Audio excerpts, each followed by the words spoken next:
Sans pitié. Si le médecin a pitié de toi, il va te tuer. Il doit être sans pitié. Il t'enlève une partie de tes intestins, il les coupe. Il t'endort. Il t'ouvre le ventre 2 fois, 3 fois. S'il a pitié, il te tue.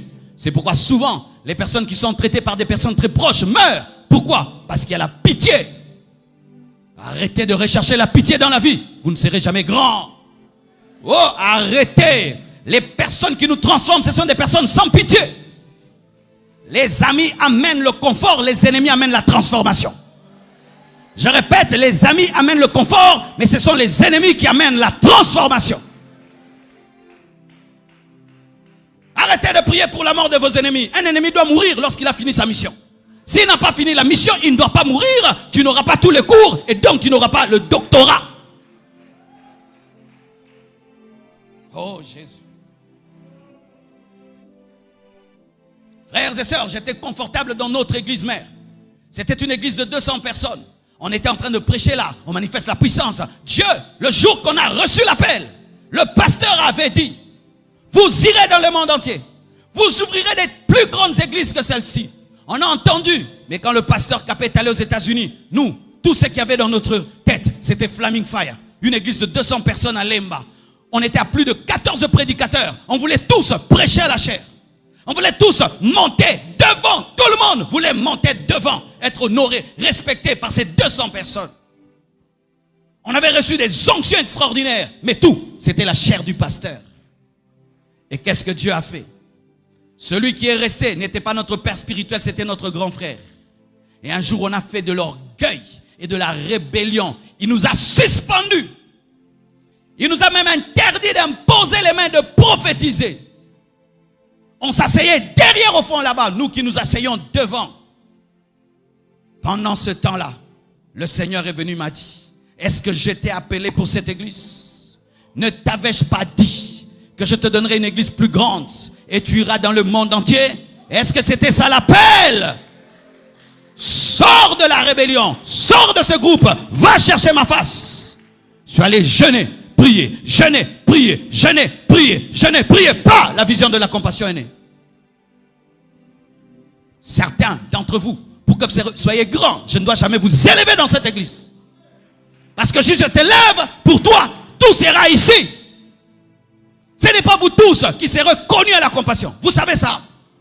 Vous pouvez tous sortir de la DNM. Ce n'est pas tout le monde qui va prêcher ici. Certains tombent dans ce piège-là. Quel sera mon tour? Quel sera mon tour? Ton tour de quoi? De prêcher ici ou de servir Dieu? Les autres de la DNM prêchent à la compassion. Ton appel, c'est prêcher à la compassion. Le fait que je t'ignore, le fait que je ne t'élève pas, c'est ça ton pôle pour que tu me dises, pasteur, est-ce que tu peux m'envoyer au Burundi? Et là-bas, tu vas exploser. Certains, je vous enverrai, vous ne prêcherez jamais ici. Jamais ici. Ce n'est pas un appel. Là, c'est mon appel.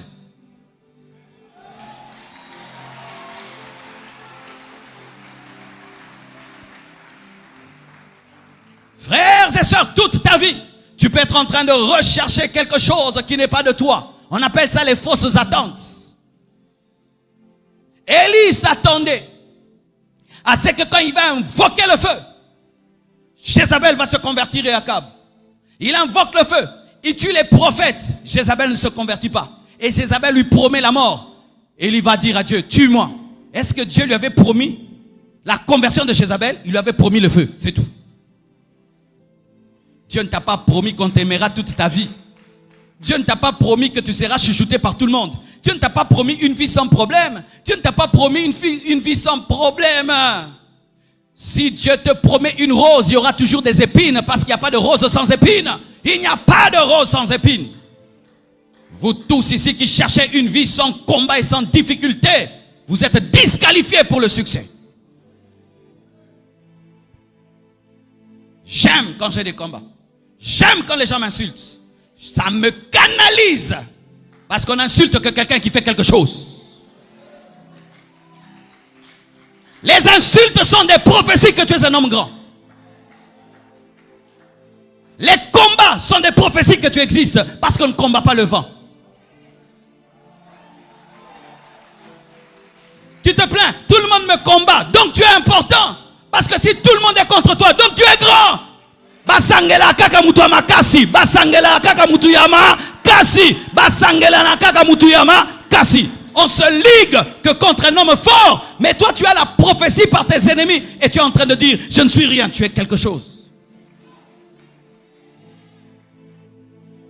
Si l'église primitive n'était rien, on n'allait pas susciter un Paul.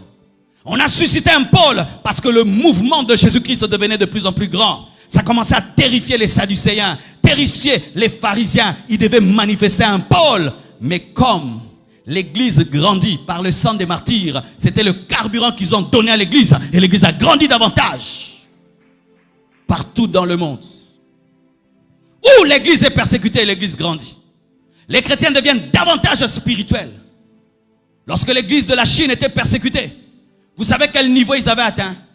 Ils avaient atteint le niveau où ils peuvent faire des réunions par parole de connaissance. C'est-à-dire, tu pries dans ta chambre, le Saint-Esprit te dit où vous allez vous rencontrer. Parce que c'était impossible de dire clairement, il y a culte tel endroit. Donc tu pries, on te dit, limitez 2e rue. Tu vas, tu trouves des gens. Comment tu es arrivé ici? Dieu m'a dit. Un pasteur est allé là-bas. Il a rencontré des hommes de Dieu qui n'avaient pas de Bible. Et il avait pitié d'eux. Ils étaient des centaines, il n'avait que 20 Bibles. Et quand il donne la Bible, les gens prennent la Bible, il la passe à d'autres. Et il dit pourquoi? L'un dit, j'ai déjà mémorisé la moitié de la Bible. L'autre, j'ai déjà mémorisé toutes les épîtres. Pourquoi? Comme il n'y a pas beaucoup de Bible, quand moi j'ai la Bible, je la mémorise. De sorte que lorsque on dit, nous allons maintenant lire Corinthiens, la sœur Corinthien se lève. Elle dit Corinthiens. Pourquoi?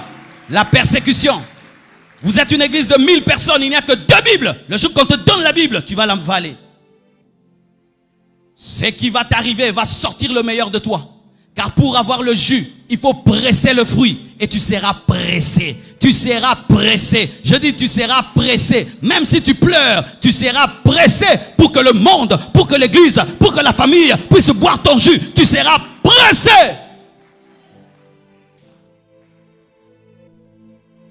Et lorsque tu lis la parole de Dieu, tu vas voir que cela n'est pas seulement dans l'église primitive. Lorsque nous lisons l'histoire d'Anne, dans 1 Samuel 1, verset 7 à 11, la Bible dit, et toutes les années, il en était ainsi. Chaque fois qu'Anne montait à la maison de l'Éternel, Pénina la mortifiait de la même manière.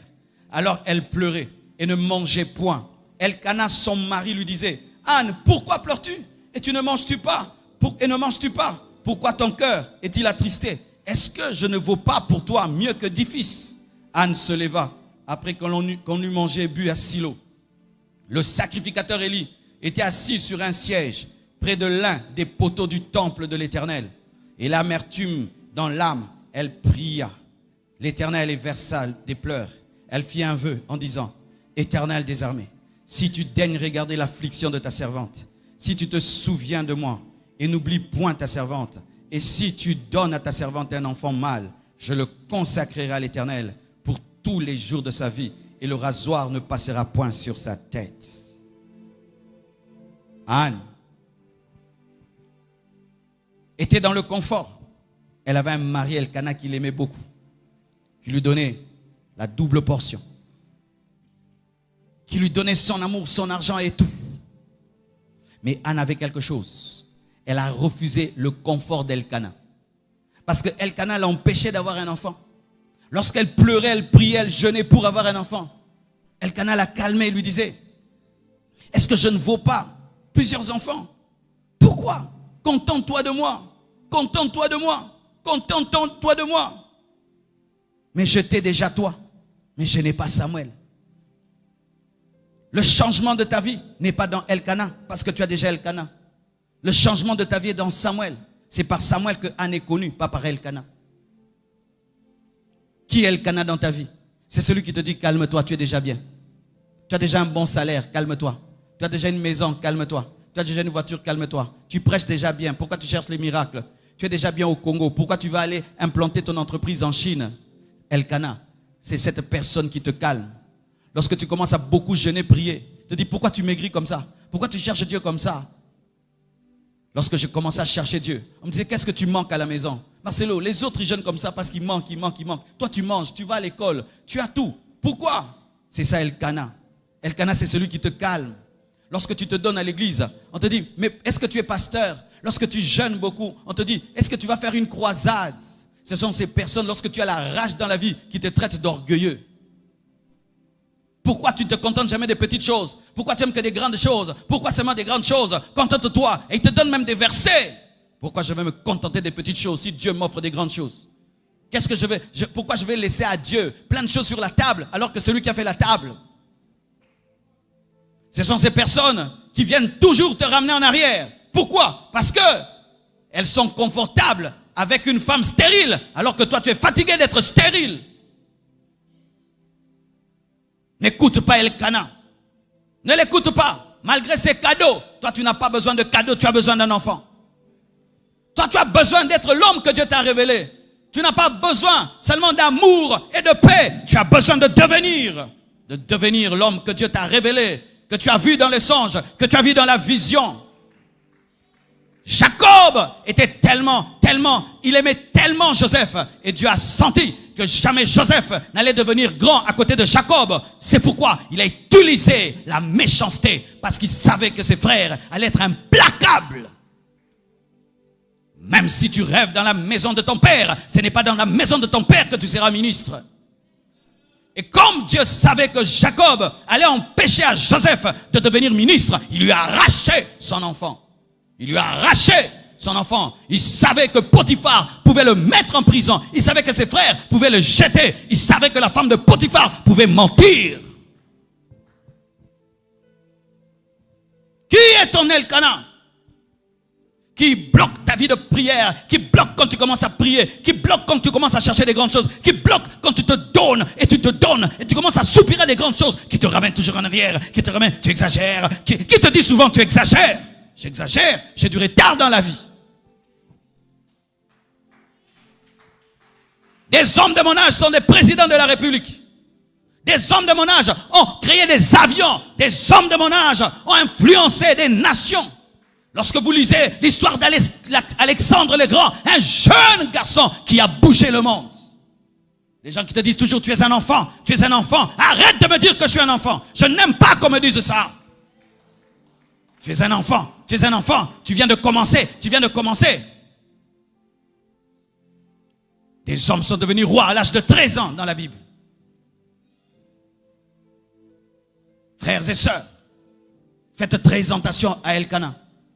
C'est le confort de ta vie. Quelque chose qui te dit de te contenter. Contente-toi de moi. Tu n'as pas besoin de Samuel. Non, Elkana ne oint pas David. C'est Samuel qui va oindre David. Et donc, si je n'enfante pas Samuel, comment David aura l'onction?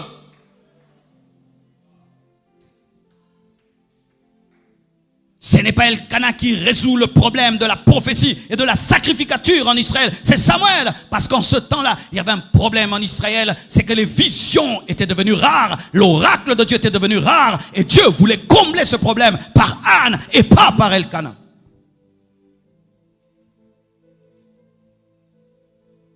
Et il y a le sacrificateur Élie. Le sacrificateur Élie, c'est celui qui ne comprend pas ce que tu fais. Anne vient